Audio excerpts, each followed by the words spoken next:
Bien, entonces, pues la clase de ayer estuvimos practicando sobre las unidades y hicimos algunos ejercicios para, es decir, algunas reflexiones para ir viendo cómo las unidades las unidades que usamos en la física, pues sí son importantes, nos dan formas de comunicación, de obtener consensos, de hacer acuerdos, ¿no? Tener pues estos referentes compartidos.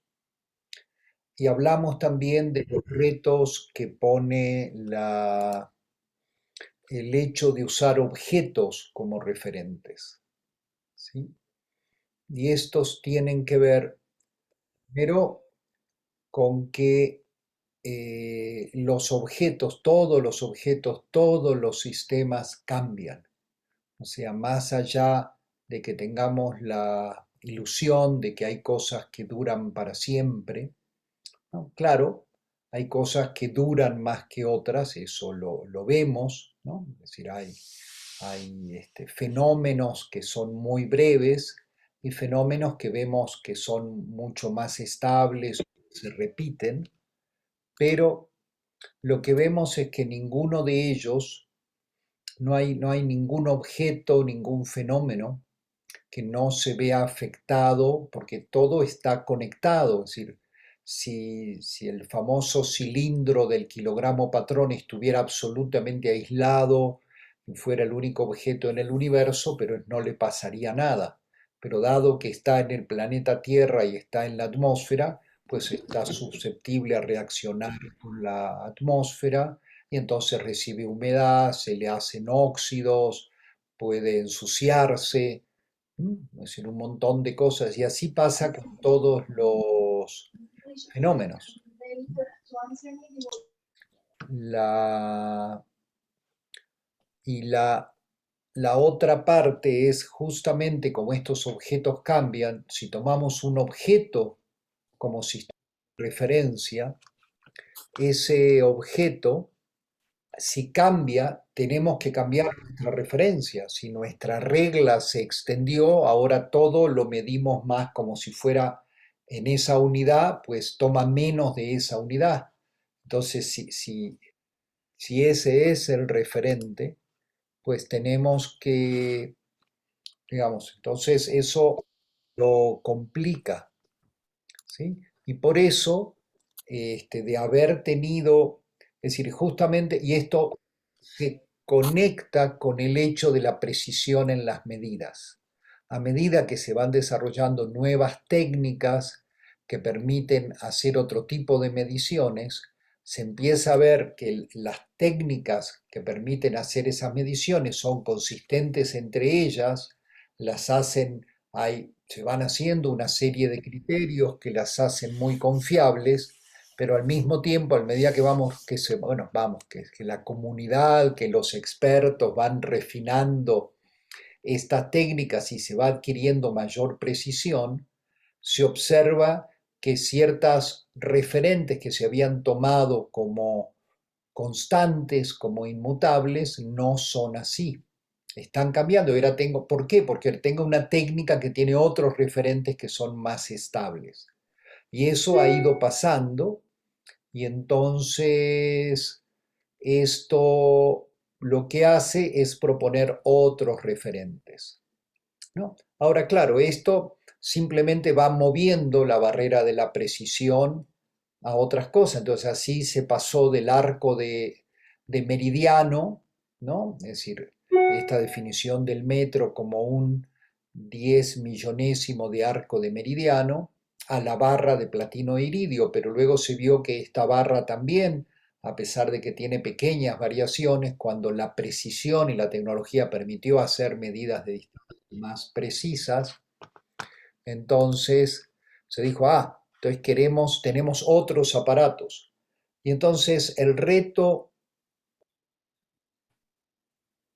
no estoy presentando, dice Fernando, no, estoy hablando nada más, no estoy escribiendo nada en este momento. ¿sí? Eh, entonces, el reto fue construir un sistema de unidades que fuera lo más robusto posible, que tenga definiciones que se puedan mantener aunque la tecnología vaya cambiando y la forma en que se realizan estas unidades vaya cambiando a medida que la tecnología cambia y para diferentes escalas de longitud, diferentes escalas de tiempo, diferentes escalas de masa, se pueden usar diferentes técnicas, pero que todas sean consistentes con la misma definición. Y entonces esto ha llevado a dos cosas. Primero, a separar los aparatos que se usan para medir de la definición. Y segundo, a tratar de hacer las definiciones del Sistema Internacional de Unidades lo menos dependientes posibles de sistemas físicos, porque estos sistemas, justamente por el hecho de que todo y todos estamos fuertemente interconectados, y por más que tratamos de aislar, siempre hay enormes retos para aislar, entonces los sistemas físicos siempre tienen este reto.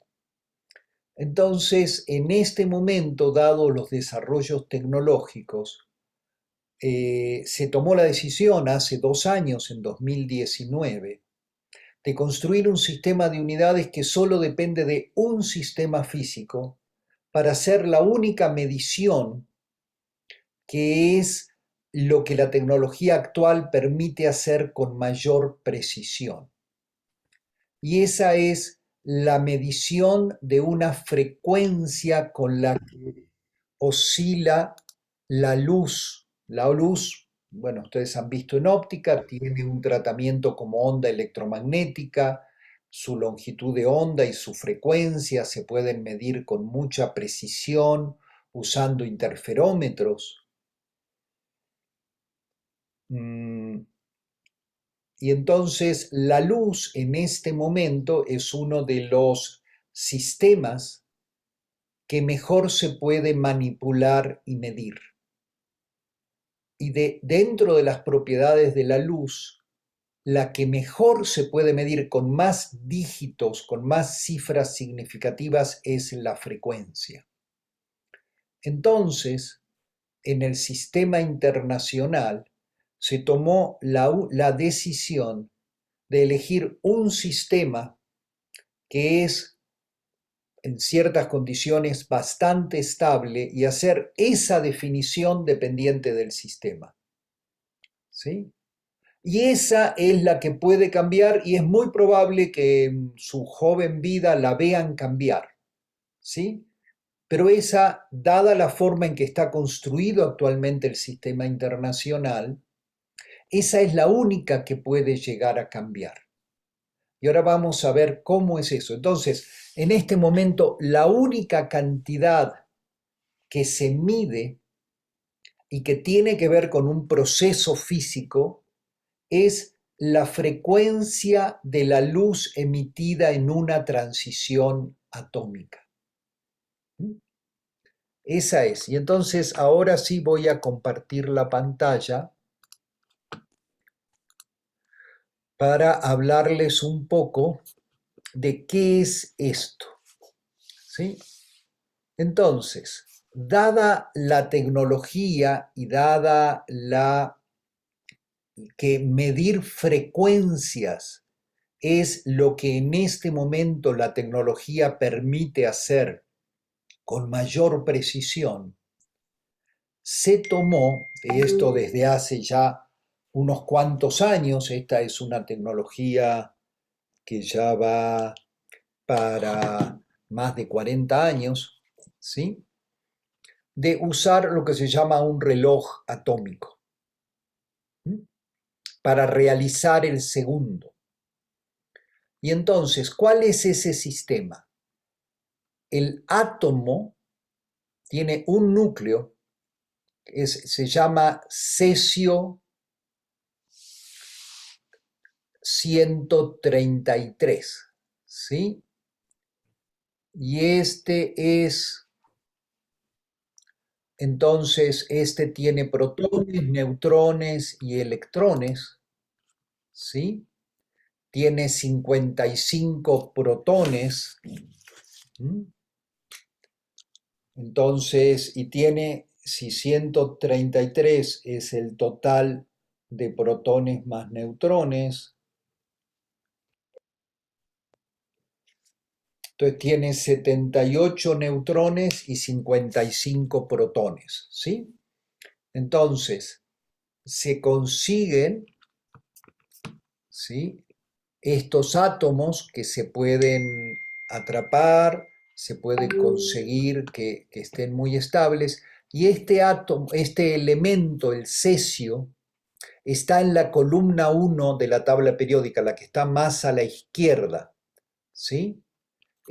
¿Se acuerdan? Esa columna son todos los elementos que tienen todas las capas electrónicas cerradas y un solo electrón libre en la última capa, ¿sí? Este tiene 55 electrones, así como tiene 55 protones, y estos 55 completan varias capas, ¿sí? La n igual a 1, la caben 2, la n igual a 2 que le caben 8, la 3, la 4, la 5, o sea, y hasta ahí esos 54 electrones son los que, digamos, los que están en el gas noble xenón. ¿Se acuerdan? Esa columna de la derecha de la tabla periódica, que son los gases nobles y que son químicamente muy inertes porque tienen todas las capas electrónicas cerradas. Esa es la visión que tenemos de estos átomos.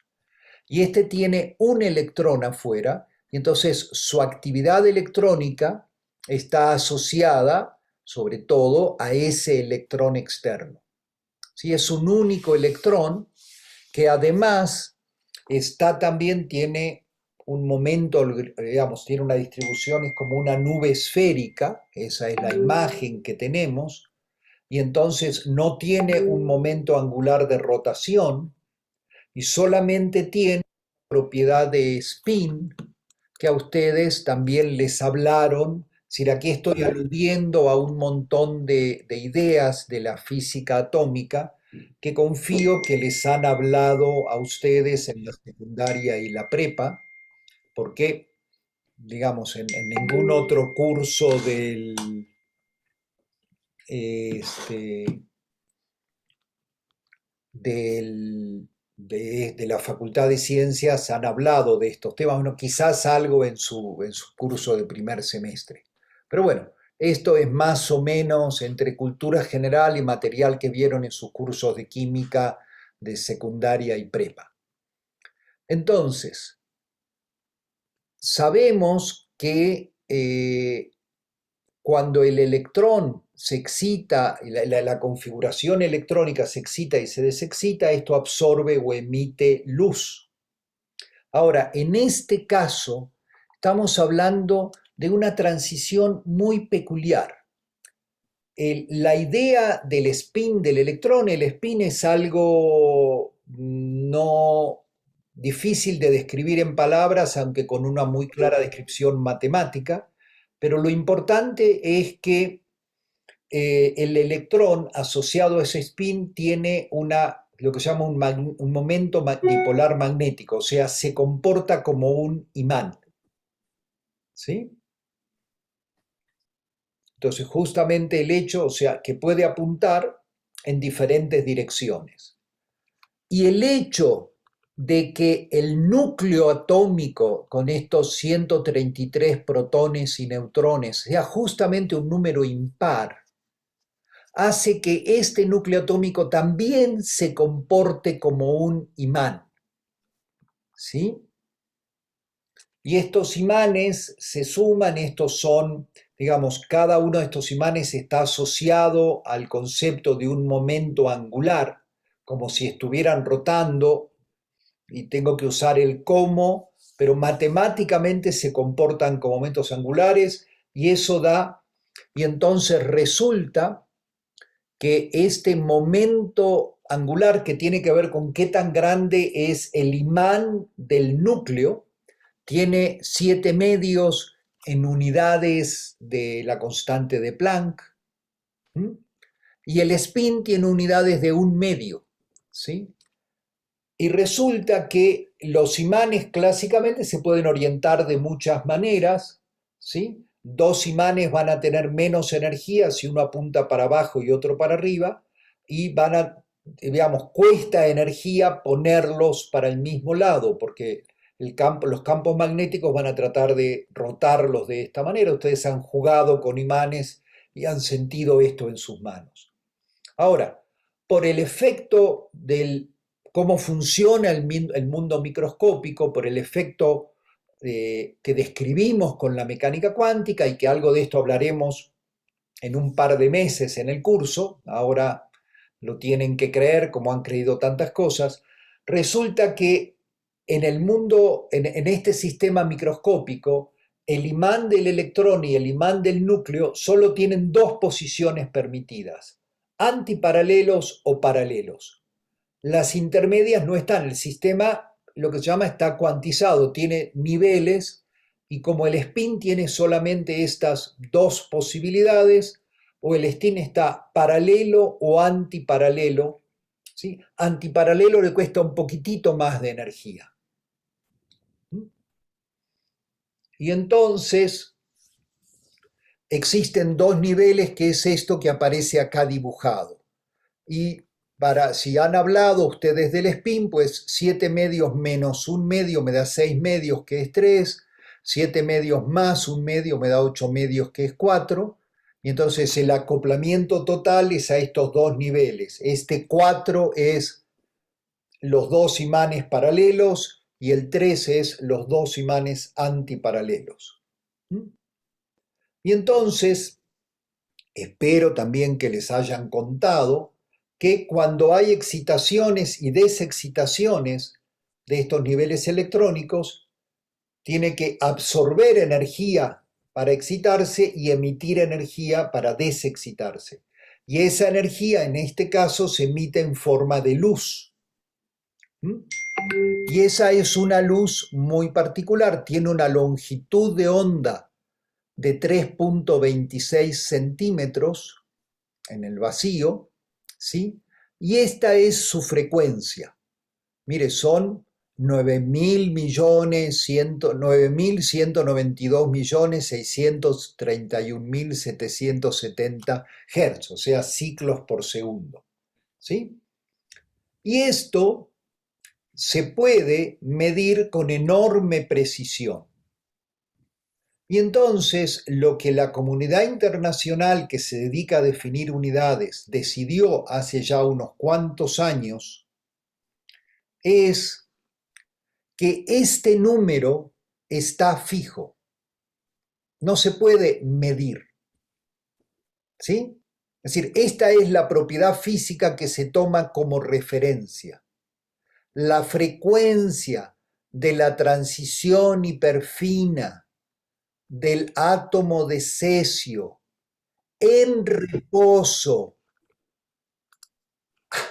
a temperatura muy cercana al cero absoluto. Y fíjense que hay que poner un montón de condiciones que por supuesto son difíciles de conseguir. Ustedes saben, el cero absoluto es inaccesible, pero en este momento las tecnologías permiten llegar a micro Kelvin y a nano Kelvin. ¿Por qué? Porque si este cesio es un gas que está atrapado y tiene una cierta temperatura, los átomos se están moviendo. Y cuando una fuente que emite una onda se está moviendo, por efecto Doppler, la frecuencia que medimos cambia. Es el efecto que asociamos a la sirena de la ambulancia, que cuando se está acercando la escuchamos cada vez más aguda, y cuando pasa cerca nuestro y se empieza a alejar, la escuchamos cada vez más grave. Es el efecto Doppler. ¿Sí? Entonces, si el átomo se está moviendo, la frecuencia que vamos a medir va a ser un poco diferente. Entonces, fíjense, este es un reto tecnológico grande que en este momento se puede hacer, pero y entonces en las mejores condiciones posibles, hace ya varias décadas, se midió esta frecuencia.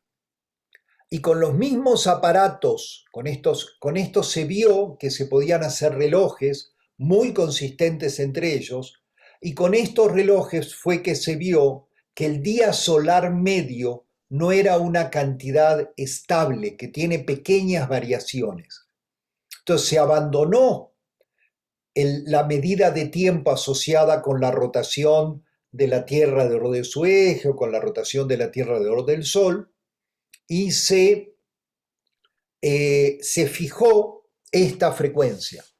Entonces, la frecuencia de esta luz emitida en esta transición hiperfina del electrón en el estado base del átomo de cesio 133 se fija en esta cantidad. ¿Mm? Y entonces, como esto tiene unidades de 1 sobre segundo, esto define el segundo. El segundo es justamente, fíjense que este número es el mismo que esto, ¿sí? Como estamos diciendo que la luz emitida en este proceso tiene 9.192.630.760 ciclos por segundo, entonces un segundo es 9.192.631.770 ciclos de la transición hiperfina del cesio a temperatura muy cercana a 0 grados, aislado. ¿Sí? Y por supuesto en un sistema en el cual los átomos atrapados están en reposo en el laboratorio en el que se está midiendo esto. ¿Mm? Entonces, esto define el segundo. Se necesitan, y el aparato con el que se realiza esto se llama reloj atómico.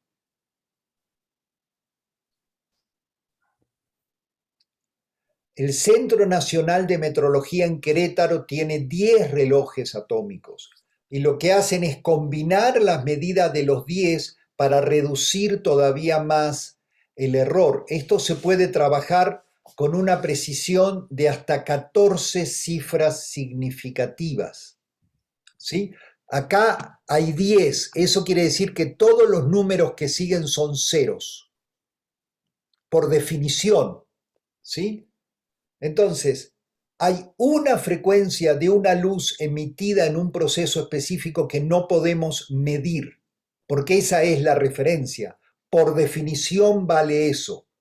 Si tenemos un aparato más preciso, eso nos permite realizar el segundo con más precisión, pero la frecuencia de la luz emitida en esta transición hiperfina no cambia. ¿Sí? Porque por definición no cambia, porque eso es nuestra unidad de referencia. ¿Sí? Ahora, esto no quiere decir que en el futuro la comunidad internacional no pueda decidir cambiarla. Es muy probable, de hecho, se está trabajando en transiciones que tienen más cifras significativas y que actualmente también se pueden medir. Así que es muy probable que a ustedes les toque ver un cambio en la definición del segundo. ¿Sí? En este momento, la frecuencia de la luz emitida en esta transición hiperfina del cesio no se puede medir. Está fija, es por definición eso, porque con eso realizan los colegas en los laboratorios el segundo. ¿Sí? Entonces, esta es la única unidad de las que se usa en el sistema internacional que depende de un proceso, de un sistema que está siendo medido. Entonces requiere aislamiento, bajas temperaturas, técnicas sofisticadas de manipulación. Y con esto, por ejemplo, entonces, de hecho el CENAM no solamente tiene 10 relojes atómicos, sino que tiene una red conectada con todos los laboratorios de metrología de América. Entonces ahí tiene varias decenas de relojes atómicos que están trabajando y lo que hacen es todavía hacer más medidas conjuntas para entre todos los laboratorios reducir todavía más la incertidumbre. ¿Sí? Entonces, la precisión que se reporta es del orden de 10 a la 14, o sea, 14 cifras significativas. ¿Sí? Y eso es una estabilidad de 1 segundo en 1.400.000 años. ¿Sí? Eso es mucho. Yo no entiendo muy bien qué quiere decir estabilidad de 1 segundo en 1.400.000. Quiere decir que el error experimental en la determinación pondría, es decir, cuando tienes este número de cifras significativas, ¿sí? Eh, entonces, quiere decir que con ese error en 1.400.000 años, tu precisión es más o menos 1 segundo. Ok, gracias. Ese es el tipo de resolución que se tiene en el tiempo. ¿Mm? Entonces, estos desarrollos tecnológicos permiten muchísimas cosas. Entonces, el control de la luz y el control de procesos de tiempo en un rango muy amplio, sobre todo la capacidad de medir tiempos muy, muy cortos, ¿no? Sobre todo, si una de las cosas, como les digo, que mejor se mide es frecuencias, y a partir de ahí se miden tiempos. Entonces, esta es la definición del segundo. Esto es, un segundo es 9.192.631.760 ciclos de la luz emitida en la transición hiperfina del cesio 133. ¿Mm? Profesor, una duda. Sí, no te entendí. Si preguntaste algo, no entendí. No, que una duda. Dime. ¿Por qué se da este desfase de 1 segundo? No, no, no, no es que se dé este desfase, ese es el máximo error experimental que puede haber. O sea, este comentario lo que hace es presumir qué tan precisa es la medida, que si mides un intervalo temporal de 1.400.000 años, o sea, cualquier medición que hacemos, tenemos que reportarla con una incertidumbre, es más menos cuánto, ¿sí? Y digamos, y esto es más o menos 1 segundo, o sea, podemos medir, claro, digamos, con 15 cifras significativas tiempos. Eso es lo que queremos decir, ¿sí? O sea, tenemos una cadena de 14 números y el más menos está en el quinceavo número, cuando se miden tiempos, cuando se necesita ese tipo de precisiones. ¿Sí? Eso es lo que queremos decir. No es que hay un error, es que estamos cuantificando cuál es la precisión en esta realización. ¿Sí? ¿Esto aclara tu pregunta? Sí, sí, ya vi que era la incertidumbre, sí. Gracias. Bueno, ¿qué tipo de radiación, qué tipo de luz es esto? Esto está en las microondas. Si se fijan, la longitud de onda es 3.26 centímetros. O sea, una cosita así. ¿Sí? Ese es el tipo de radiación como la que está en el horno de microondas. Exactamente. ¿Sí? La propuesta que se está haciendo ahora es tratar de trabajar con luz en el visible, ¿sí? Y eso ya sería un cambio. La luz visible tiene un tamaño como de media micra, ¿sí? Entonces eso podría dar una mejora de 4 órdenes de magnitud en la presión, o sea, llevar a tener 20 dígitos de precisión con otros tipos de transiciones, ¿sí? Probablemente transiciones que tienen que ver con los núcleos atómicos, porque mientras que los electrones están muy en contacto con el ambiente, los núcleos atómicos tienen energías de excitación mucho más grandes y entonces es mucho menos probable, son mucho menos susceptibles, por ejemplo, a la temperatura ambiente. La temperatura ambiente afecta mucho la capa electrónica, por eso un material caliente emite luz, porque los electrones se están excitando y desexcitando, pero al núcleo, si está a 200, 300 o 500 grados centígrados, no le pasa nada. Tiene que estar a 7 millones de grados centígrados como en el interior del Sol para de veras sentir que algo le está pasando. Entonces, se están desarrollando tecnologías que probablemente van a cambiar en un futuro no tan lejano, en unos pocos años, la forma en que se define el segundo, o sea, el proceso físico al que está asociado el segundo. ¿Sí?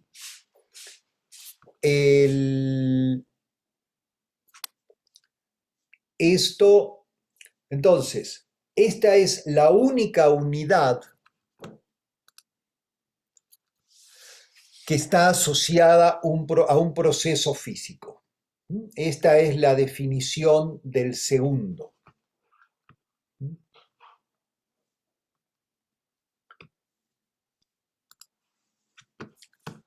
Ahora, entonces, respecto de la definición del segundo, ¿cómo vamos?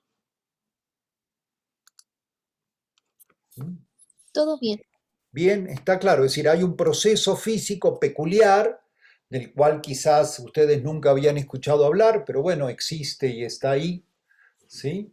Y este proceso, ay, ya me dio calor, permite con la tecnología actual, que permite medir frecuencias con gran precisión, definir el segundo en términos de ese proceso.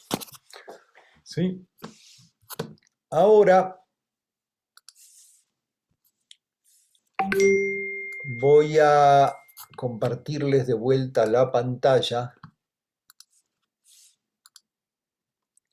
Y esto que les estoy mostrando es justamente la lista de definiciones de las unidades, ¿sí? Cómo se acordó en 2019. Este es el documento original. Bueno, esta es la versión en inglés. Esto está en inglés y francés. Supongo que habrá traducciones a otros idiomas, ¿sí? Y entonces, fíjense qué es lo que decide hacer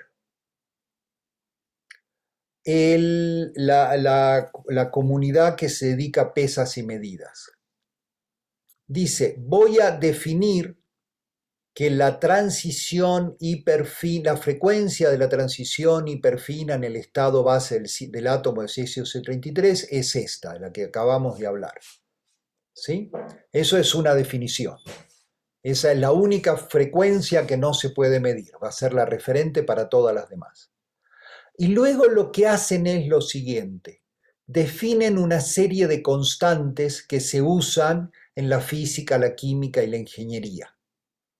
¿Sí? Dicen que la velocidad de la luz en el vacío es este número y que la constante de Planck es este número y que la carga del electrón es este número y que la constante de Boltzmann es este número y que la constante de Avogadro es este número. ¿Sí? Y también se define la eficacia luminosa de la radiación, ¿sí? En los lúmenes. Pero entonces, fíjense qué peculiar. Se toman una serie de cantidades que se usan mucho en la física, la química, ¿sí? La ingeniería, y se les da un valor fijo. Eso quiere decir que estas cantidades en este momento, por acuerdo internacional, no se pueden medir. Están definidas de esta manera. ¿Sí? ¿Qué quiere decir? Entonces, ahora, a partir de cada una de estas constantes, jugando con las unidades, se define, se van despejando las unidades. ¿Sí? O sea, se dice, es decir, yo podría tener un aparato que mida la velocidad de la luz en el vacío, ¿no? Es decir, eso se hizo teniendo relojes, por ejemplo, relojes atómicos y aparatos que miden distancia con las definiciones previas de distancia, ¿sí? Pero lo que se decidió es que entonces, es decir, lo que ingenuamente uno podría decir es lo siguiente: tomo una distancia de 1 metro, una muy, muy buena realización de metro, y tengo un muy buen reloj, ¿no? Y entonces, por ejemplo, mando un pulso de luz, lo reflejo exactamente 1 metro y lo regreso. Entonces la luz, yo sé que exactamente en mi laboratorio viajó 2 metros, ¿no? Y me fijo cuánto tiempo pasó y con eso mido la velocidad de la luz. Esa era la forma antigua, ¿sí? Pero desde hace ya también unos cuantos años, ya menos que los del segundo, pero se dijo, no, no, no, no. Por definición, la velocidad de la luz es 2,99792,458 metros sobre segundos, ¿sí? Esto es muy, muy cercano, como pueden ver, a 300.000 kilómetros por segundo, ¿sí? Pero esa definición, o sea, ¿es exacta? O sea, no es como, no sé, 58.5 No, o sea, es ahora, como... justamente, Fernando, perfecta tu pregunta. A ver, cuando yo tenía el metro patrón medía 1 metro, y si hacía calor y se había extendido 2 micras, ese metro patrón seguía midiendo 1 metro. El mundo se había encogido 2 micras, ¿sí? Pero el metro, porque por definición esa es la referencia, ¿sí? Ahora, en este momento, y en realidad ya hace un par de décadas, la velocidad de la luz en el vacío es esta. Esto es un acuerdo, ¿sí? Es como cuando tú dices en el fútbol, solo el portero puede tomar el balón con la mano, ¿no? Y tú dices, bueno, pero yo lo toco tantito mientras voy corriendo. No, no, te van a cobrar falta, ¿sí? Pero solo fue tantito. No, no, no, a ver, esta es una regla. Nadie puede hacer eso.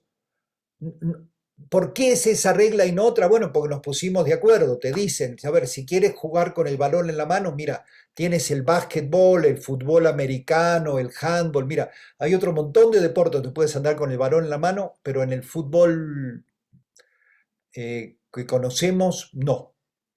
¿Sí? Es un acuerdo en una comunidad, pero el acuerdo es ese, está fijo. ¿Sí?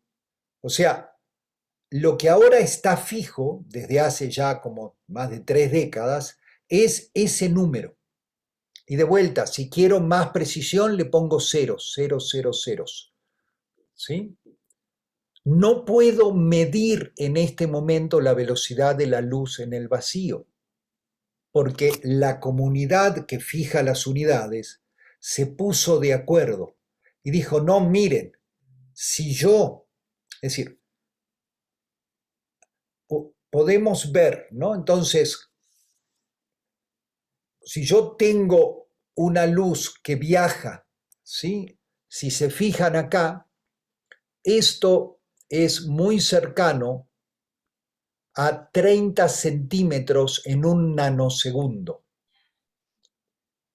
¿Sí? Un nanosegundo son 10 a la menos 9 segundos. ¿Mm? Entonces, en un nanosegundo la luz recorre, bueno, es decir, no 30, sino 27.979 centímetros. ¿Sí? Y recorre 1 metro en 3.336 nanosegundos. ¿Sí? Entonces, ¿qué pasa? Si yo ahora tengo un aparato donde mando un pulso de luz o reflejo y tardó 2 veces 3.336 nanosegundos, lo que digo es, no digo que medí la velocidad de la luz, digo realicé el metro. ¿Sí? Ahora, el metro lo despejo de aquí despejo metro. Digo, la velocidad de la luz por definición es 299.792.458 metros sobre el segundo. Entonces, en un segundo, la luz recorre, ¿sí? 1 dividido esto. Y esa es la definición de metro. Un metro es la distancia que recorre la luz en 1 dividido 299.792.458 de segundo. Y eso es Ok, o sea, es que norma no. internacional la definición de metro. ¿Sí, Fernando? ¿Qué decías?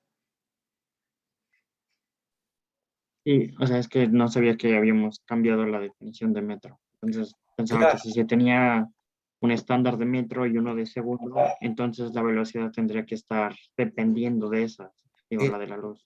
perfecto. Pero ahora veo que el metro es el que depende del otro.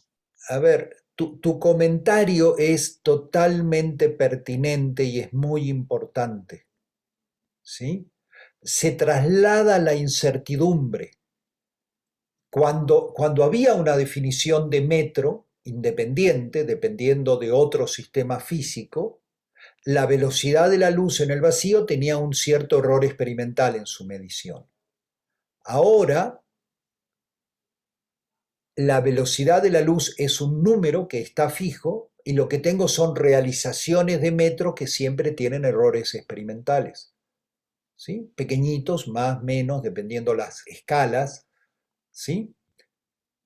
Pero entonces, fíjense que lo único que está definido a través de un proceso que ocurre y que hay que realizar con mucho cuidado en el laboratorio es el segundo. Cada una de estas constantes, que tiene otras unidades además del segundo, permite definir. Entonces, el aparato que antes me servía para medir la velocidad de la luz en el vacío, ahora me sirve para realizar el metro. ¿Sí?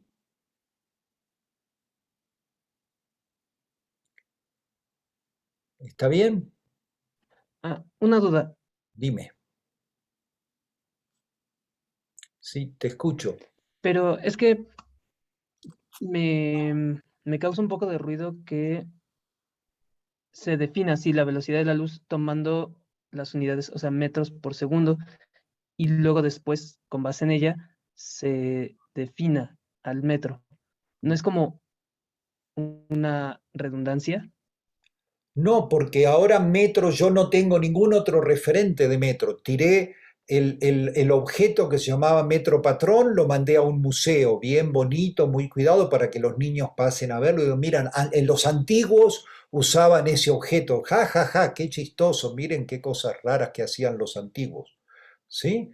Pero ya la gente moderna usa un pulso láser, lo hace viajar donde 3.336 nanosegundos en el vacío y con eso realiza el metro. ¿sí? De hecho, normalmente, es decir, en muchas realizaciones, lo que se hace es tener aparatos que hacen interferometría, ¿sí? Les voy a compartir otra pantalla para platicarles de eso. Aquí está. Entonces, ¿cómo hacen? ¿Sí? Esta es la distancia que quiero medir, delta Z, ¿la ven? Y entonces lo que se hace es mandar un pulso de luz que se divide en dos. Estos son aparatos muy estándar que dividen un pulso en dos. Uno lo mandan para la izquierda y otro sigue derecho. Acá hay un reflector que tiene una distancia que está muy bien medida. Esta es la que va a ser la distancia de referencia. ¿Sí? Y esta es la distancia que quiero medir. Entonces, este pulso que está más cerquita va y regresa, viene por acá y llega a un primer detector, que tiene que estar conectado a un reloj de estos de muy, muy alta resolución.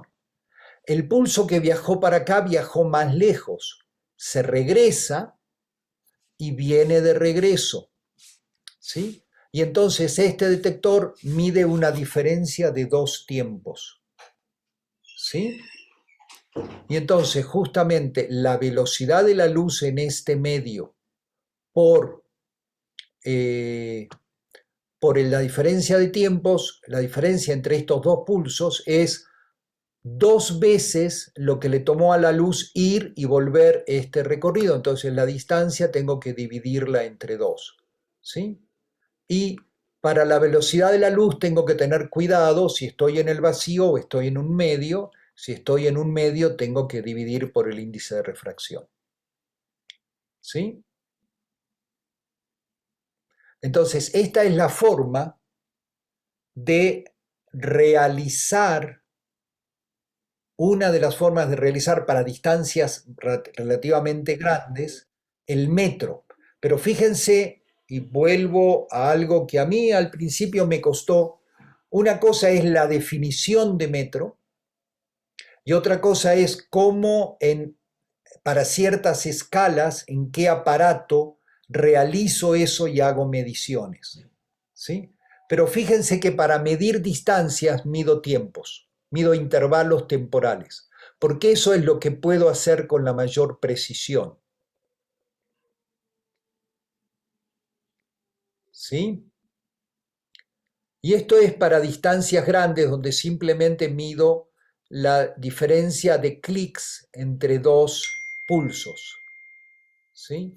Si son distancias muy cortas, en realidad tengo que usar lo que se llama interferometría, que espero que hayan visto o vean en su curso de óptica. Quizás algo hablaron en su curso de fenómenos colectivos, porque eso me permite medir, es decir, con mucha más precisión distancias muy pequeñas, ¿sí? Entonces, en lugar de ver la diferencia del tiempo de llegada de pulso, veo esta franja de interferencia y eso me permite tener una precisión mucho mejor en la diferencia es decir, mido cambios de fase en la intensidad de la luz y eso me permite determinar distancias pequeñas. Entonces fíjense que hay diferentes aparatos según la escala de medición, ¿sí? ¿Y qué voy a medir? Si simplemente, si aquí te necesito medir intensidad de la luz y en este otro simplemente el clic, el registro del momento en que el pulso activó este detector, ¿sí? Y todo esto tiene un montón de sutilezas técnicas porque el pulso no ocurre, el pulso está extendido en el tiempo y tiene una distribución de frecuencias y todo eso se trabaja con cuidado, ¿sí? No, es decir, hay una cantidad de aspectos experimentales que hay que tener en cuenta, pero lo importante es que esencialmente para medir distancias usamos relojes, o podemos usar relojes. Por supuesto, nadie nos impide seguir usando la misma regla, la regla de la escuela, el metro flexible de los albañiles y los electricistas, ¿sí? La cinta métrica de los sastres y las modistas, ¿sí? Todo eso lo podemos seguir usando, pero para calibrar esos objetos que tienen menor precisión, lo que terminamos haciendo en definitiva es usando medidas de tiempo. ¿Cómo van? Sí, exactamente, muy bien, estoy viendo los comentarios. Entonces, Hugo dice, el número que eligieron como acuerdo está basado en los experimentos previos que se hicieron para medir la velocidad de la luz. Exactamente.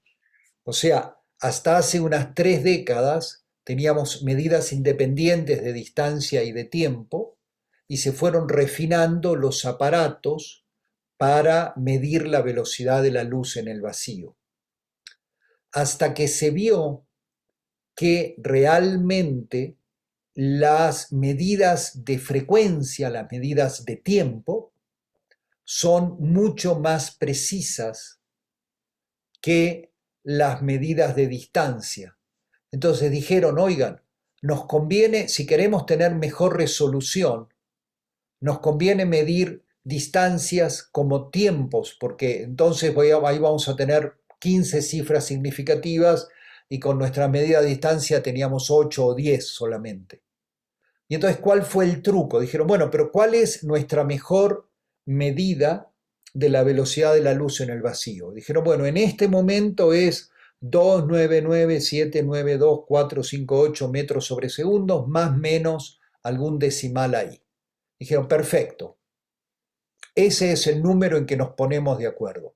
A partir de ahora, esa es la velocidad de la luz en el vacío. Y por lo tanto, esa cantidad ya no es medible.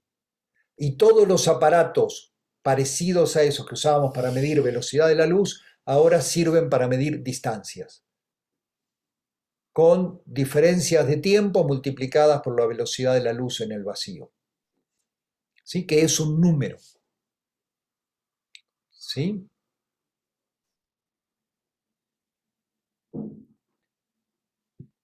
Entonces,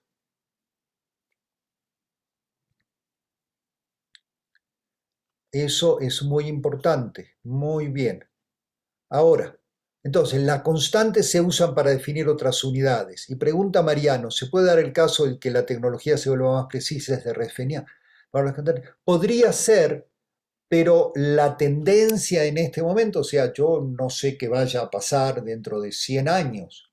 En este momento, yo diría que en las próximas décadas, la tendencia es que estas constantes queden todas fijas, ¿sí? Es decir, la velocidad de la luz ya se había fijado hace como 3 décadas, no es nuevo, ¿eh? O sea, antes de que ustedes nacieran, la velocidad de la luz ya era ese número. ¿Mm? Pero hay otras constantes que, entonces vuelvo a compartir para regresar a las otras constantes, porque justamente eso es lo que estaban diciendo. Entonces, acá también preguntan, pero entonces esto define sí. Fíjense, se define esta cantidad tan peculiar que es la constante de Planck. Que bueno, ustedes ya han escuchado decir que es una cantidad muy importante en la física cuántica. ¿Sí? Es decir, esta es la que me permite conectar la energía con la frecuencia de la luz. La energía del paquete mínimo de luz, el fotón, es h por la frecuencia, ¿sí? Y también me da las unidades de momento angular. El spin del electrón es h por 1/2 entre 2pi. ¿Sí? Ese es el momento angular del electrón. ¿Sí? Entonces h, es decir, es muy importante en mecánica cuántica. Ahora, ¿qué es lo que pasa? Fíjense. Acá se define una frecuencia. Y como frecuencia es segundos a la -1, esta frecuencia me dice cuánto vale un segundo. ¿Sí? O sea, el aparato que usaba para medir esta frecuencia ahora se usa para realizar el segundo. ¿Mm? Velocidad, pues simplemente es metros sobre segundos. Y entonces ahora, como fijé la velocidad de la luz en el vacío, despejo metros y eso me define el metro. ¿Sí? Es la distancia que recorre la luz en el vacío en 1 entre este número de segundos. Y se define la constante de Planck, esta cantidad tan peculiar que además es muy chiquita, 10 a la -34 joules por segundo. ¿Sí? Porque esta es una muy útil. ¿Sí? Y entonces, ¿qué es un joule? Joule es kilogramos, metros cuadrados, segundos a la -2. Entonces, la constante de Planck tiene unidades kilogramos, metros cuadrados dividido segundo. Pero como ya realizamos el segundo y realizamos el metro, el aparato que se usaba para medir la constante de Planck ahora me está definiendo el kilogramo. La constante de Planck ya no tiene error experimental. El kilogramo patrón va junto con el metro patrón al museo y este aparato sirve para, a ver, estoy buscando dónde puse esto que tenía, aquí creo que está. A ver, espérenme un cachito. Aquí está. Muy bien. Entonces voy a dejar de compartir eso y les voy a compartir esta otra pantalla. Muy bien.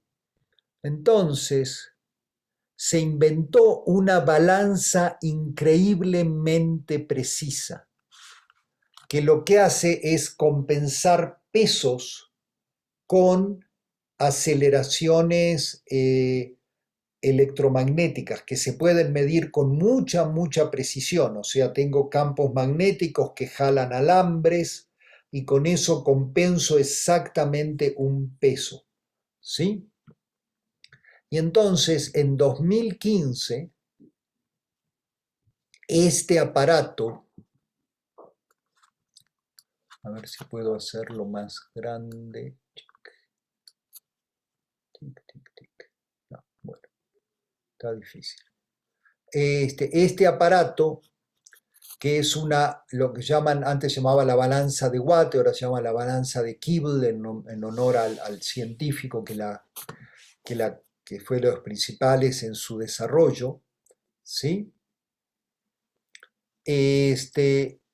Permitió medir la constante de Planck con una precisión de 13 partes por billón, o sea, 13 en 10 a la 9.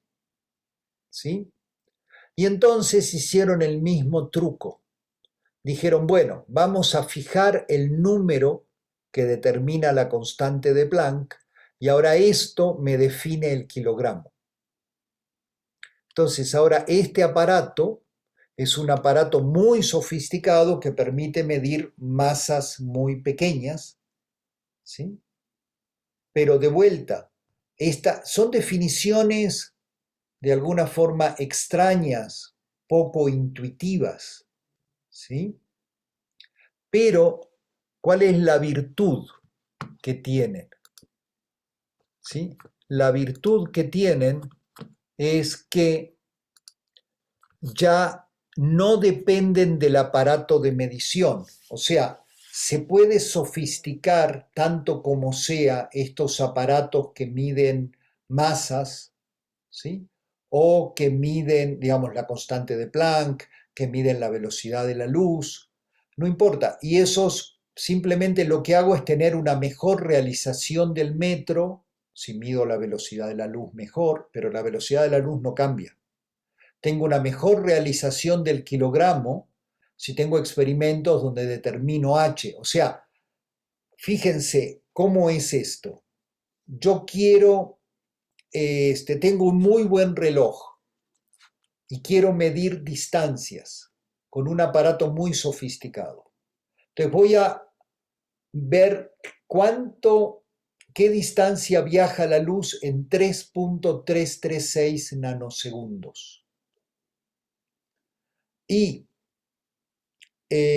con eso voy a realizar el metro. Y si mi aparato permite mucha más precisión, la velocidad de la luz en el vacío no cambia, simplemente tengo cada vez realizaciones más precisas del metro, ¿sí? Entonces, medir la velocidad de la luz en el vacío simplemente es una forma de calibrar mi aparato para medir distancias, ¿sí?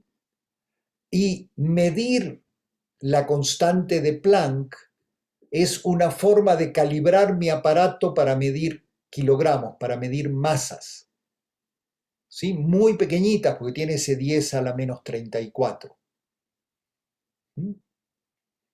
Entonces, fíjense justamente, lo que preguntan es si se va a redefinir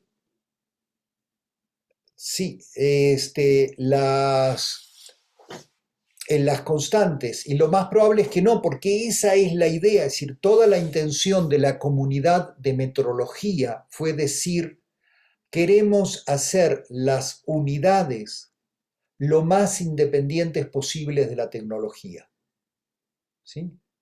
Entonces, lo único que necesito depender de un sistema, y que es, yo tengo que tener un reloj atómico, es para realizar el segundo.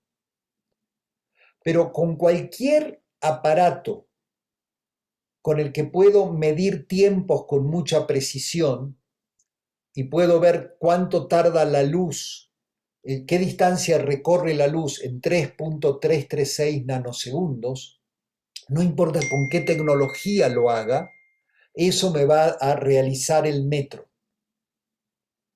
Y si quiero calibrar una balanza con enorme precisión, tengo que medir la constante de Planck,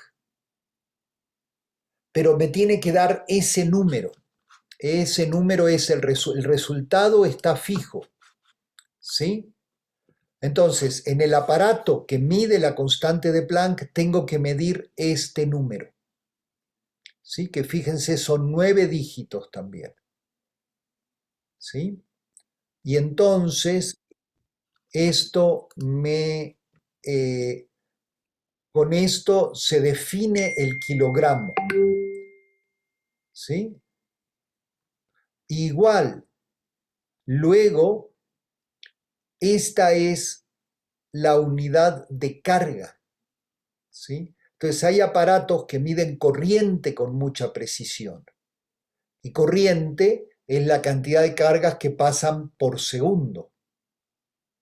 Entonces yo multiplico corriente por tiempo, fíjense, y defino el Coulomb como corriente por tiempo, ¿sí? Entonces, la definición de Coulomb está aquí en la definición de la carga eléctrica del electrón y del protón, que tampoco se puede medir, ¿sí? Entonces, fíjense, ya tengo el segundo, tengo el metro a partir de acá, y con los joules tengo el kilogramo. Y con la definición de la carga eléctrica tengo el Coulomb, y con el Coulomb tengo el ampere, ¿sí? O al revés, como quieran verlo, ¿sí?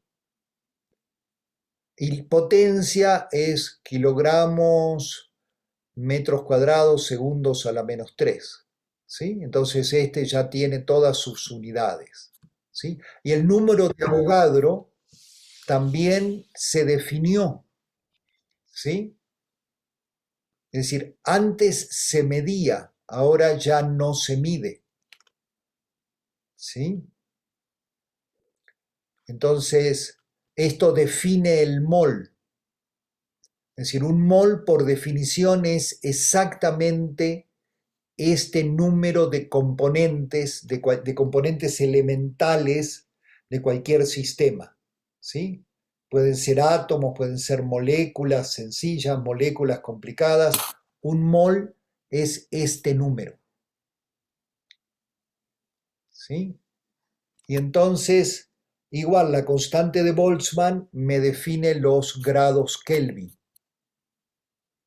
Entonces, todos los termómetros, cuando, digamos, la constante de Boltzmann me permite pasar de energía, conectar energía con temperatura. ¿Sí? Entonces, energía se mide en joules, y entonces, si yo mido un cambio de temperatura asociado a este cambio en la energía en joules, eso me da la definición del grado Kelvin. ¿Sí? Entonces, todos los aparatos ahora se calibran aceptando que estas constantes tienen que tener estos valores. ¿Mm?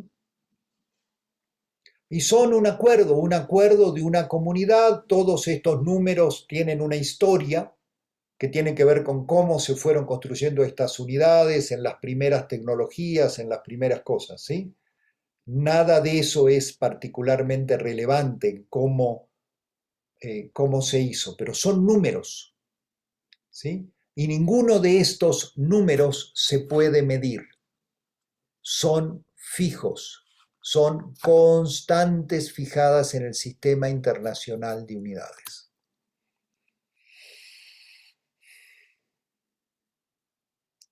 ¿Cómo vamos? Bien. ¿Más preguntas, más comentarios? No, por ahora todo bien. Bueno, son 11:10. Vamos a tomar 2 minutos para respirar y volvemos en 2 minutos para continuar con la clase.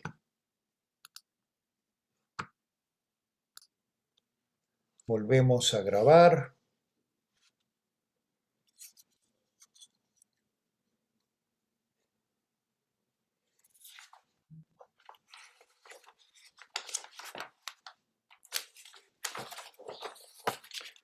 Entonces, vamos a hablar de unidades. Ya hemos hablado, entonces dijimos que un segundo es 9.992.631.770, ¿sí? Ciclos de la luz emitida en la transición hiperfina del cesio 133, ¿sí? En el estado base a, en principio, 0 grados Kelvin, ¿sí?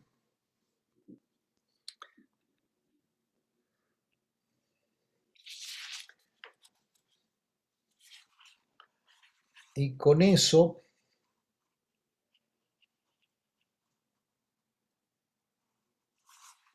esa es la definición actual del segundo, ¿sí?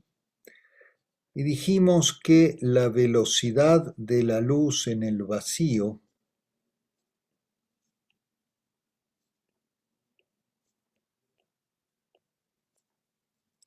es C igual a 299.792.458 metros sobre segundos.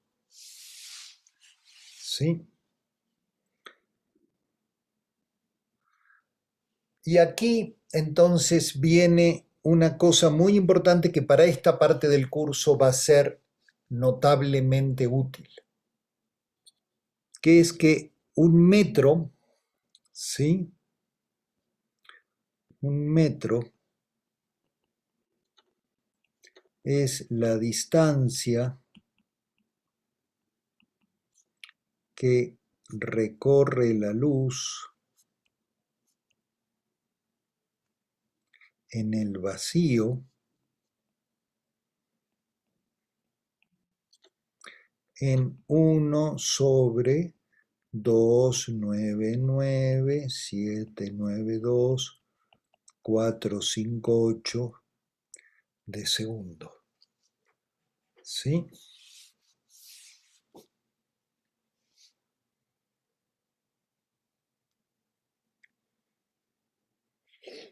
Disculpe, ¿qué dice después de luz emitida? ¿Qué? Hasta arriba, en un segundo. La luz emitida en la transición hiperfina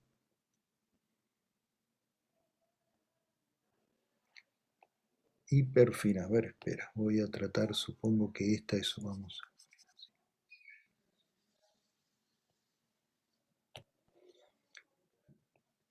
Transición hiperfina. Hiperfina se le llama a esta interacción del momento dipolar eléctrico del núcleo con el momento dipolar eléctrico del electrón, o si quieren, con el del spin del núcleo con el spin del electrón. ¿Sí? A eso se le llama la interacción hiperfina.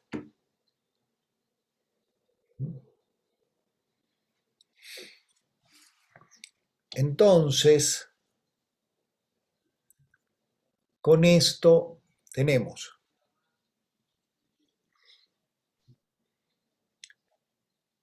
entonces, pregunta, ¿cuánto tiempo le toma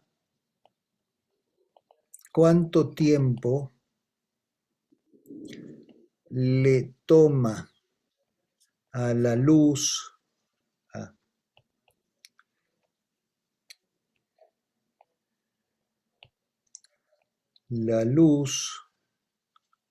en el vacío recorrer un metro?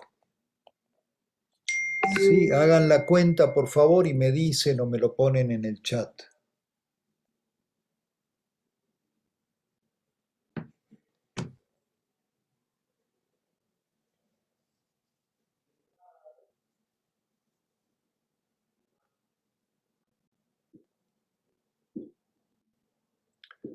Entonces, ¿cuánto les dio la cuenta? Tienen que hacer esa cuenta. 1 dividido 299,792,458. O sea, en decimales. Sí, ¿cuánto da? ¿Qué número decimal da eso? A 3.33 56. Bueno, ya. Por Está 10 a la menos 9.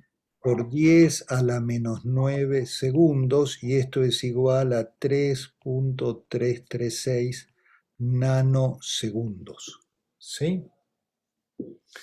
¿Está bien?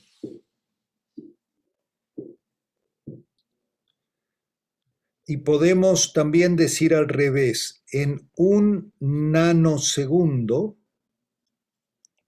que es 10 a la menos 9 segundos, la luz recorre, ¿sí? Entonces tengo que multiplicar esto 0.2998, digamos, metros, ¿sí? Y esto es muy aproximadamente 30 centímetros. ¿Sí? ¿Está bien? Entonces esto nos da una intuición.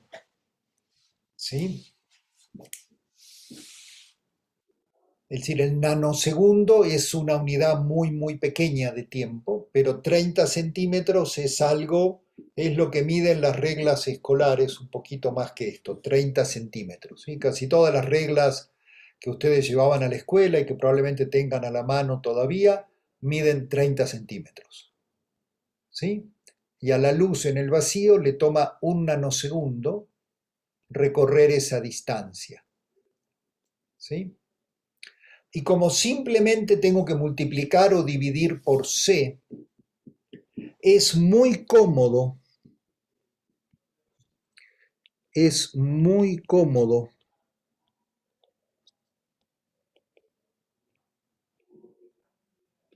en relatividad, ¿sí?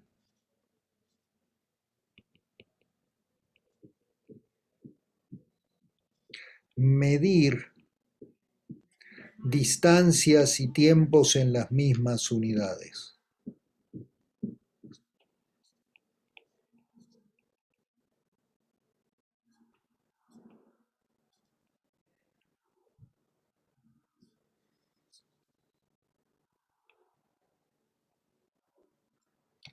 ¿Sí? Entonces yo puedo hablar de un nanosegundo de distancia, son 30 centímetros. O puedo decir un metro de tiempo y eso es 3.336 nanosegundos. ¿Sí? Y así lo vamos a hacer en estas semanas de relatividad especial. Vamos a medir distancias y tiempos en las mismas unidades.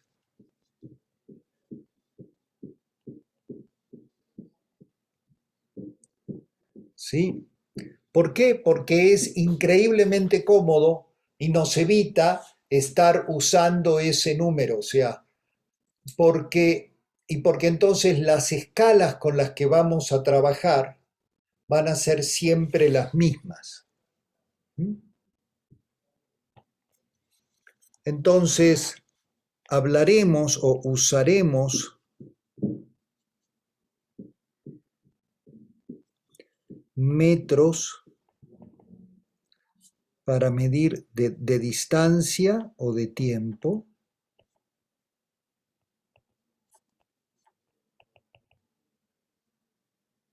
O a veces nanosegundos.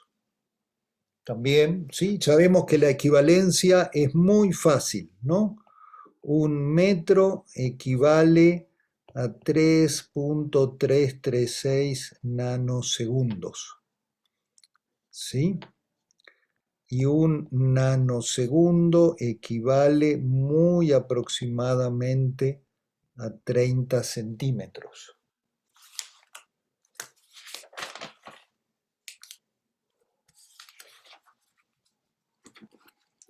¿Sí? Ahora, esto es para dimensiones tipo laboratorio.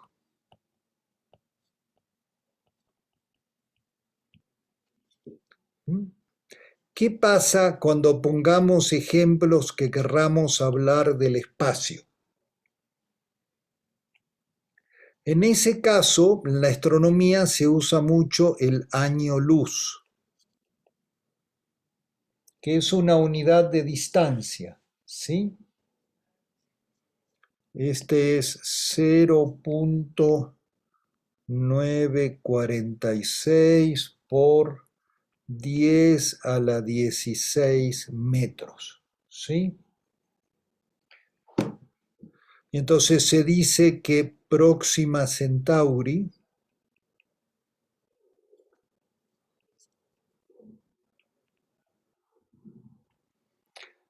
está a 4.28 años luz del Sol. ¿Sí?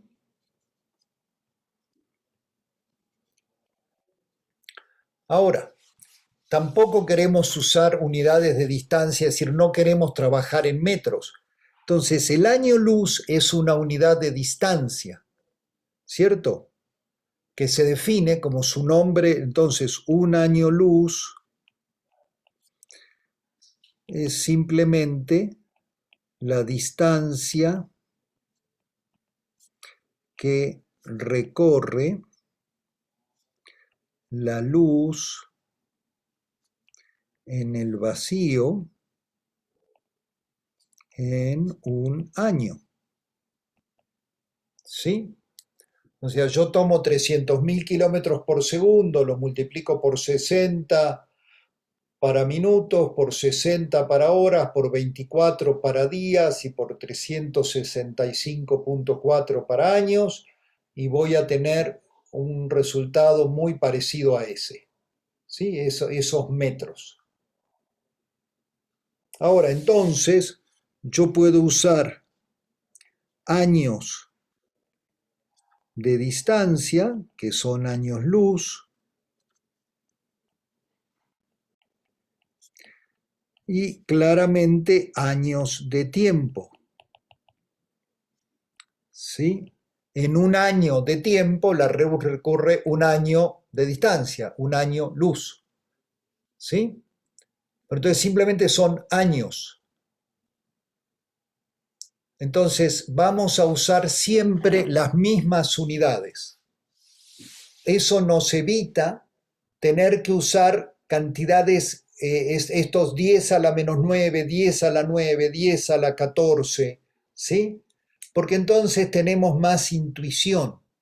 Si todas las cantidades que usamos son del orden de 1,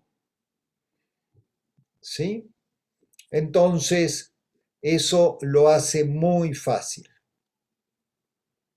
¿Mm? Muy bien, entonces lo primero es, entonces usamos las mismas unidades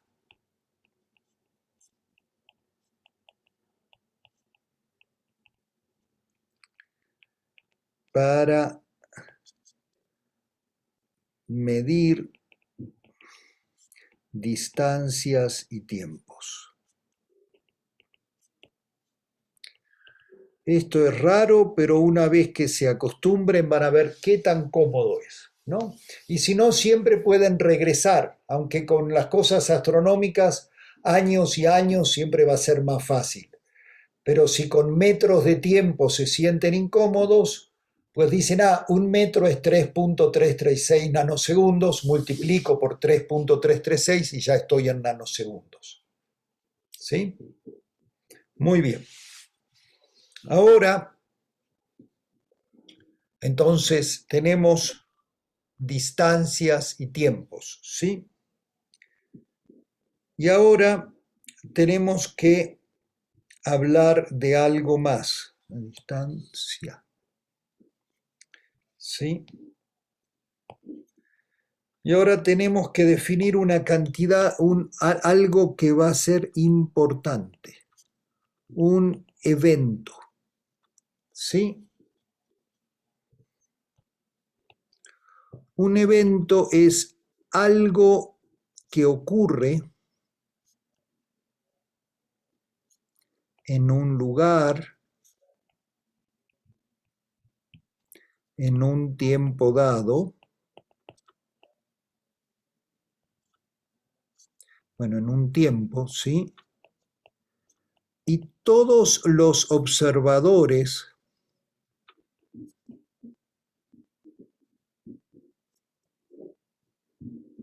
están de acuerdo en que ocurrió.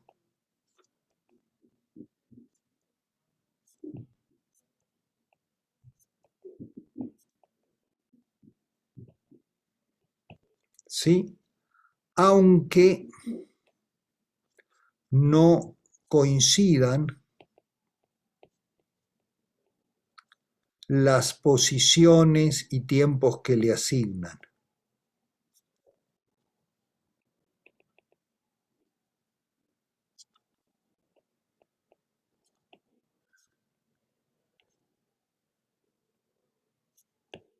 ¿Sí?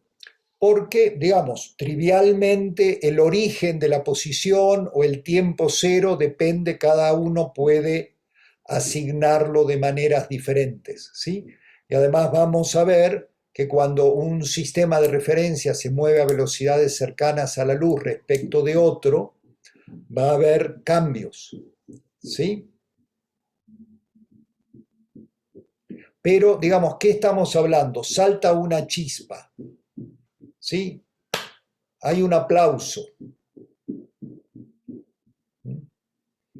Una nave pasa junto a un planeta, una nave pasa junto a otra nave, ¿sí? Una persona pasa por la puerta, está parada en la puerta, ¿sí? Es decir, algo a lo que le asignamos una posición y un tiempo. ¿Mm?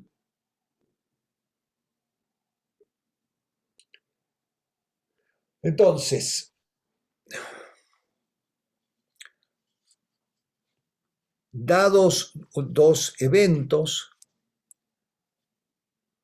definimos el intervalo espacio-temporal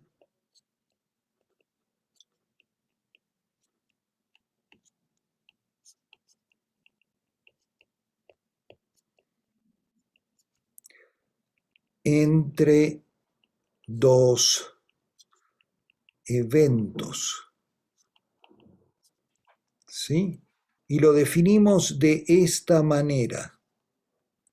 Este intervalo al cuadrado es, por definición, la separación temporal al cuadrado menos la separación espacial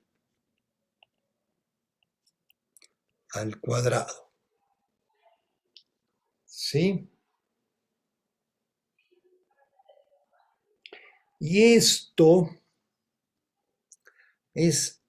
esta definición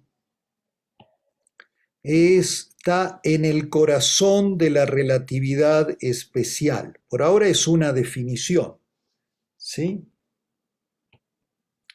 Entonces, en un sistema de referencia,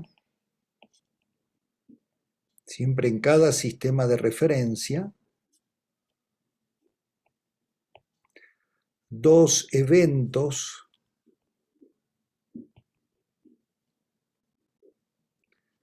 tendrán R1, T1 y R2, T2. ¿Sí? Entonces, la separación temporal delta T será T2 menos T1. Y la separación espacial va a ser delta R, donde delta R al cuadrado, bueno, esto es el módulo de R2, perdón,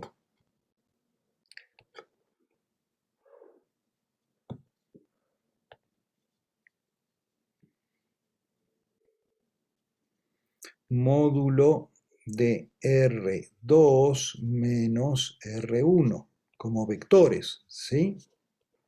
Por lo tanto, delta R cuadrado es x2 menos x1 al cuadrado más y2 menos y1 al cuadrado más z2 menos z1 al cuadrado. ¿Sí?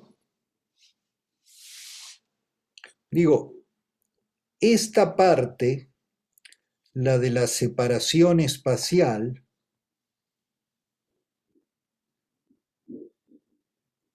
esta parte es la geometría plana usual. ¿Sí? Así definieron ustedes distancia en el espacio en su curso de geometría. ¿sí? Y esto simplemente está asociado al teorema de Pitágoras.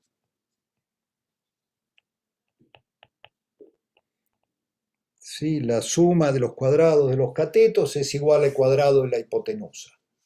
Si aplican dos veces el teorema de Pitágoras, obtienen esta definición. ¿Sí?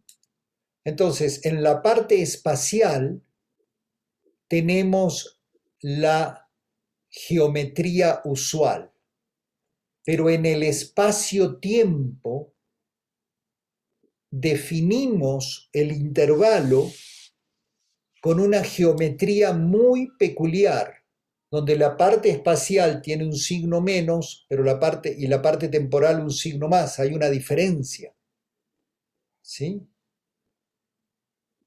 Entonces, en esta definición del intervalo, espacio y tiempo se combinan, lo cual podemos hacer libremente porque estamos usando las mismas unidades, pero se combinan con un signo menos ahí muy especial, que construye una geometría del espacio-tiempo que no nos es intuitiva porque estamos entrenados para usar la geometría plana. Ustedes tomaron cursos desde la primaria de geometría plana. Entonces, ustedes han tenido mucho entrenamiento para la geometría plana, incluyendo la universidad, su curso de geometría. Pero eso no es así cuando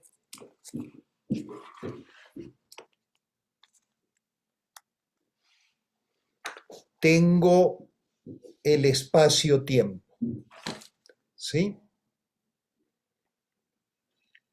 Entonces, con esta definición vamos a lo que sigue. ¿Sí? Y lo que sigue es el postulado 1 de la relatividad especial.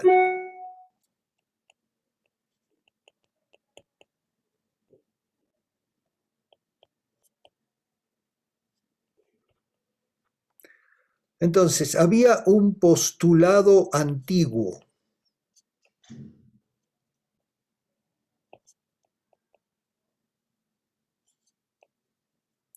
que decía: la velocidad de la luz en el vacío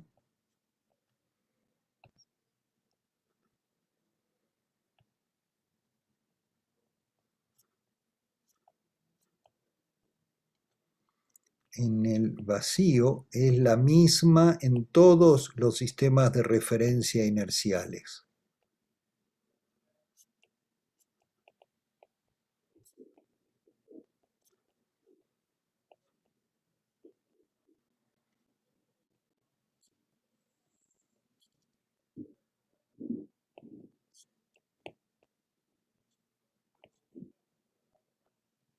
¿Sí? Ahora,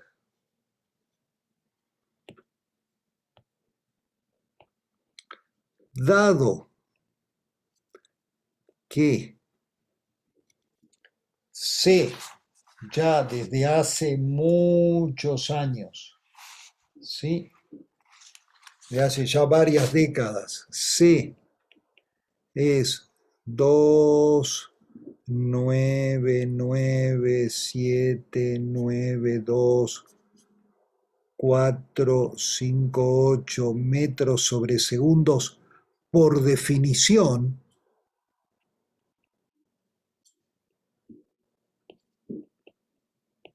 En el Sistema Internacional de Unidades, ¿sí? Entonces, este postulado, que era un postulado muy importante de la física, quedó vacío de significado, ¿sí? Ya no podemos usar eso como postulado porque era algo tan bueno que se usa que quedó fijo como definición, ¿sí? Y simplemente me define el metro. Entonces, tenemos que reemplazarlo por el postulado actual.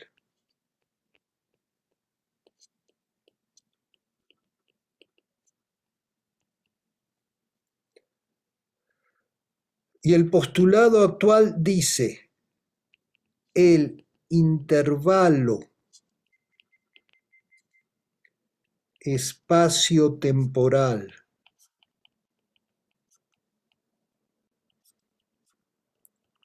entre dos eventos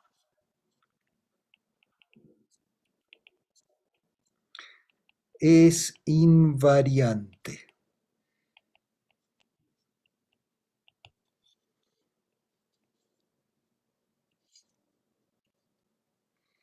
¿Qué quiere decir que es invariante? Tiene el mismo valor numérico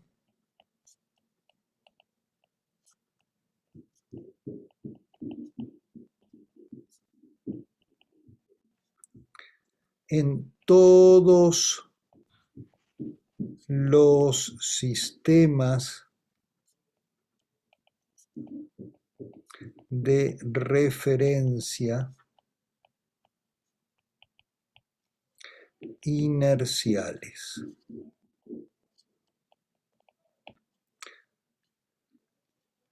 Y esto tiene una cantidad de consecuencias impresionantes. O sea, todo el tema de la relatividad especial, todo lo que vamos a ver de relatividad especial, va a estar asociado a esto. ¿Sí? Yo tengo una duda, pero entonces aquí estaríamos, o sea, en este postulado actual, estamos hablando sobre qué eventos, porque, o sea, por ejemplo, si estamos como en cosas con una medida muy chica, no sé, como velocidades pequeñas, ¿esto todavía se cumple o...? Sí, a ver, esto es importante. Lo que vamos a hacer es usarlo. Esta semana y las 3 semanas que sigue, usarlo, usarlo, usarlo, hasta que ustedes se acostumbren. ¿Sí? Y entonces van a ver. Y sí, esto lo que pasa es que cuando dos sistemas de referencia se mueven a velocidades muy, muy pequeñas uno respecto del otro, estos efectos es decir, los intervalos van a ser esencialmente iguales. Es decir, los intervalos espaciales van a ser iguales, los intervalos temporales van a ser iguales, y entonces que esta diferencia sea constante no van a tener ninguna importancia. O sea, ustedes ya están acostumbrados a que en geometría yo puedo tener dos sistemas que están con el origen desplazado y rotados uno respecto del otro. Entonces las coordenadas de dos puntos tienen diferentes valores numéricos en dos sistemas coordenados, pero la distancia entre ellos es la misma.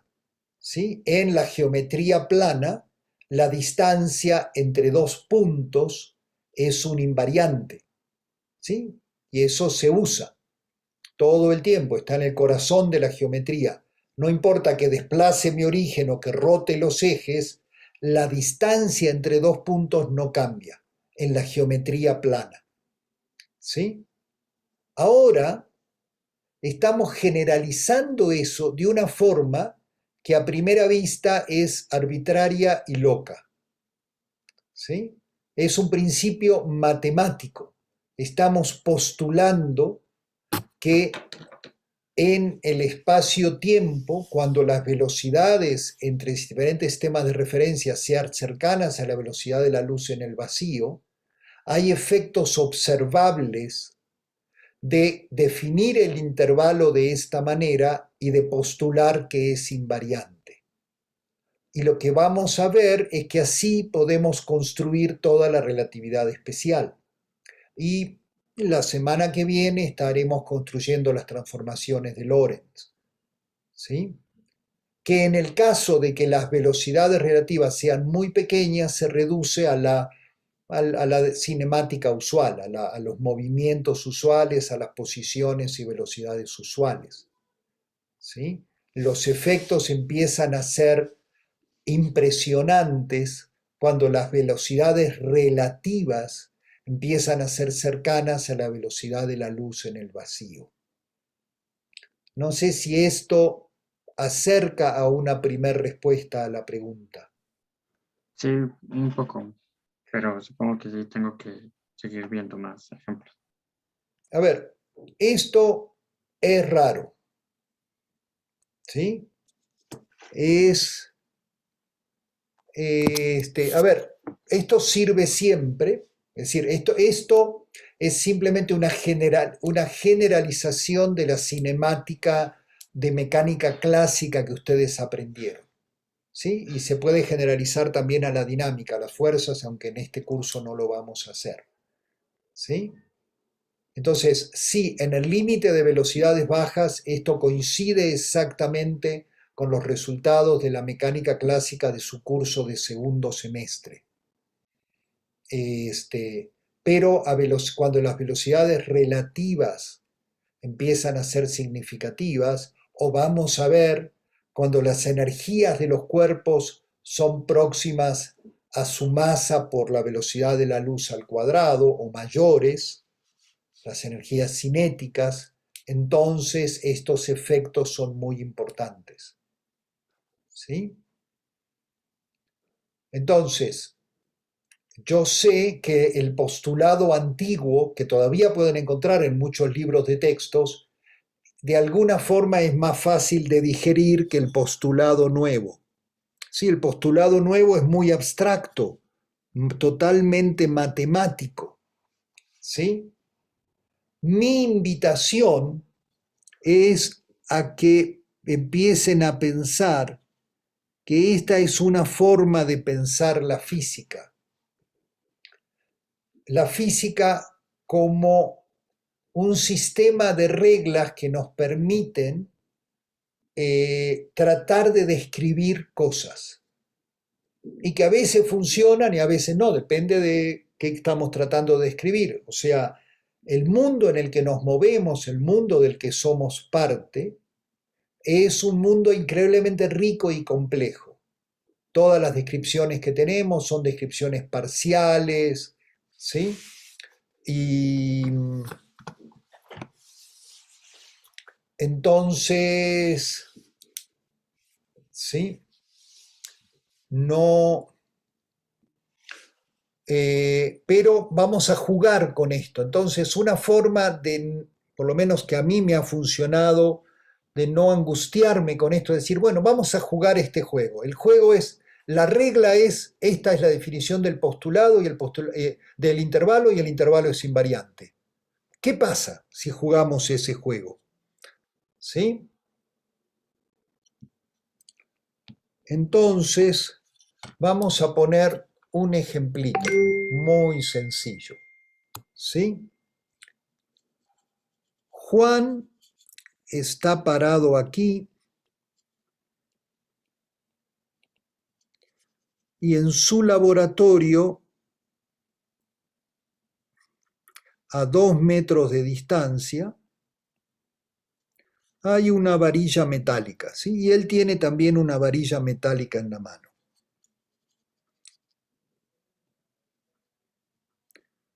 María es una aventurera que le gusta viajar a velocidades muy grandes, ¿sí?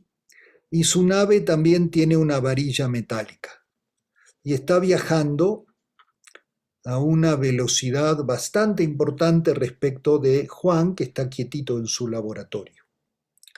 ¿Sí? Y todos tienen relojes muy precisos. Aquí hay un reloj, aquí junto a Juan hay un reloj, y aquí junto a esta varilla hay otro reloj. ¿Sí? Entonces, primero María pasa junto a Juan, ¿sí?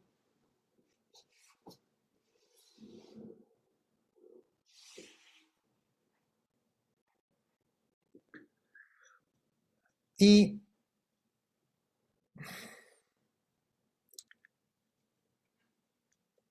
¿qué es lo que ven? ¿Sí? Hay dos eventos. El evento 1, ¿sí? Salta una chispa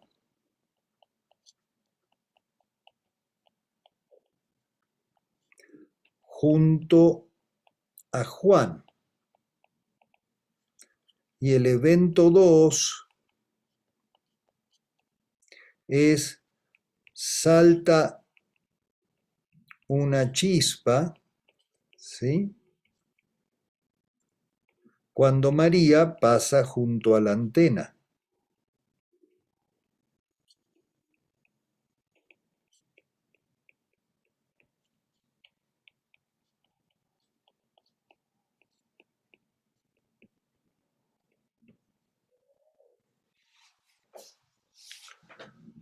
¿Sí?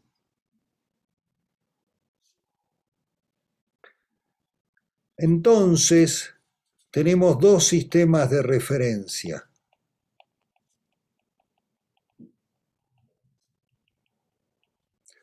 El de Juan y el de María.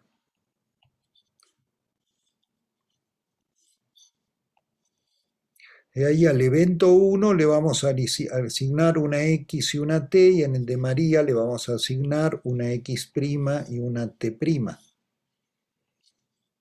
¿Sí? Entonces, aquí solemos, cuando tenemos dos eventos, suele ser muy cómodo en los dos sistemas de referencia ponerles el 0 de la posición y el 0 del tiempo. ¿Sí? Porque después vamos a tomar las diferencias. ¿Mm?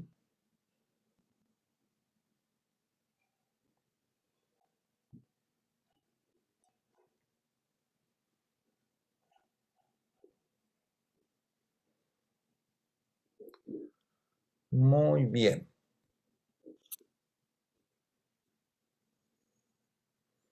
Entonces, el evento 2 para Juan ocurrió a 2 metros de distancia, y en este ejercicio nos dicen que ocurrió a 33,69 nanosegundos. ¿Sí? Y aquí viene la primer reflexión.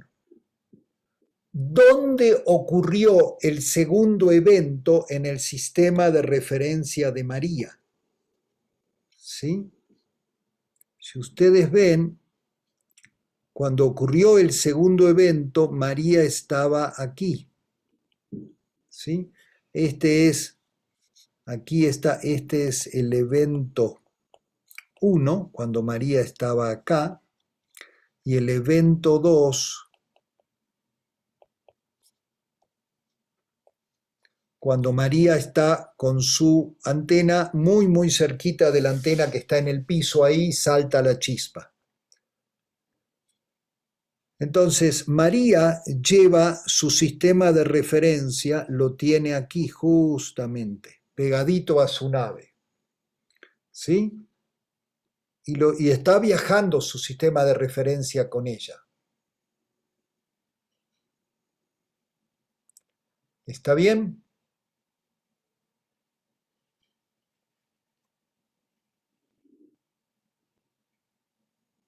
Sí, sí, Pues sí. ¿Sí? Muy la X no seguiría siendo 0, porque como el sistema de perfecto, referencia, exactamente. Esa es una de los resultados muy importantes. ¿Sí? Que la X sigue siendo 0. 33,69.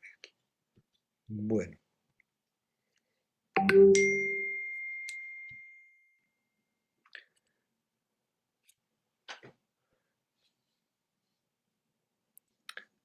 Entonces, ahora la pregunta es, ¿cuánto tiempo pasó para María? Ahora, una de las cosas que podemos ver, bueno, acá, es que este tiempo es equivalente a 10 metros de tiempo. ¿Sí?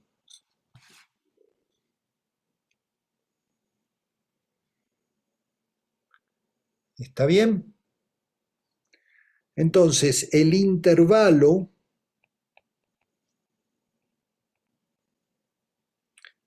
al cuadrado es delta t cuadrado menos delta x cuadrado, ¿sí? Y esto me va a dar 10 metros al cuadrado menos 2 metros al cuadrado. Y eso me da 100 menos 4 metros cuadrados, que me da 96 metros cuadrados. ¿Sí? ¿Puede bajar tantito la pantalla, por favor? A ver, no pasa. Entonces, si yo la veo completa, ¿ustedes no la ven completa? Bueno, pero vamos a pasar a otra pizarra para que sea más fácil. ¿Sí?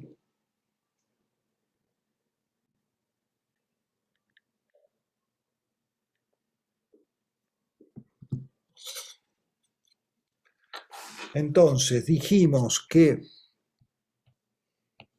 para Juan, delta, ahí está, con un alt parece que ves, delta x era 2 metros y delta t era 10 metros, ¿sí?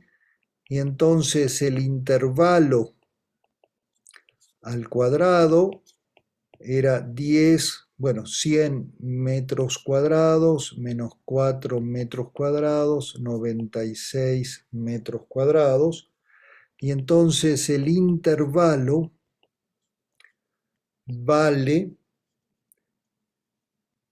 9.798 metros, ¿sí? Para María dijimos que delta x' vale 0 y nos preguntamos cuánto vale delta t'. ¿Sí? Y entonces usamos que el intervalo, ahora es donde entra, que el intervalo debe tener el mismo valor, porque ese es el postulado número 1 de la relatividad especial, como lo estamos poniendo ahora.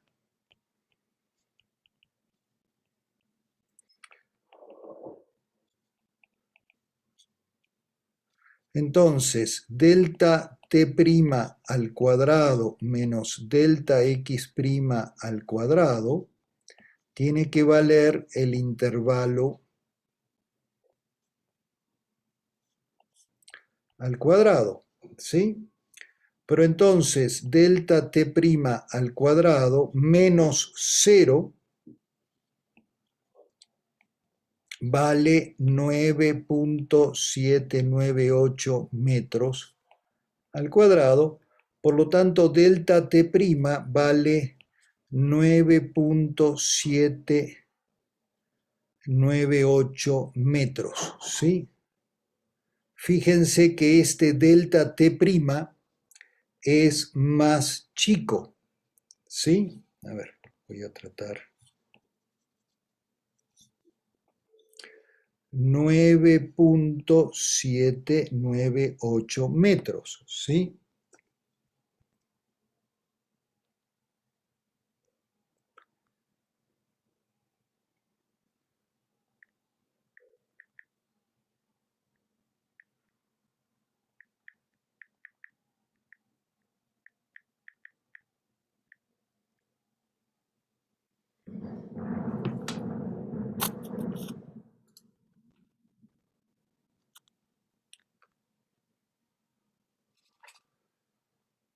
Entonces, esto quiere decir, ¿sí? Entonces uno puede hacer la cuenta, si quieren 9.798 por 3.336.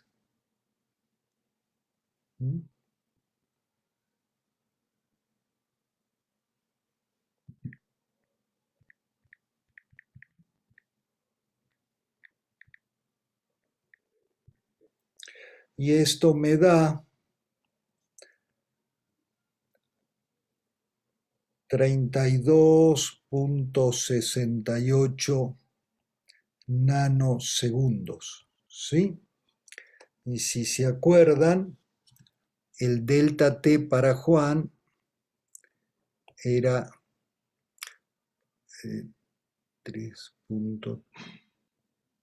33.36 nanosegundos, ¿sí?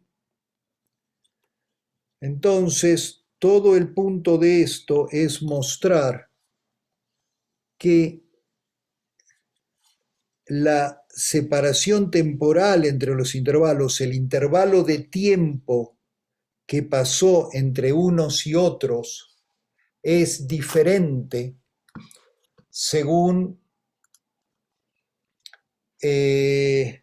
¿sí? ¿Sí? El intervalo temporal, o sea, el tiempo transcurrido,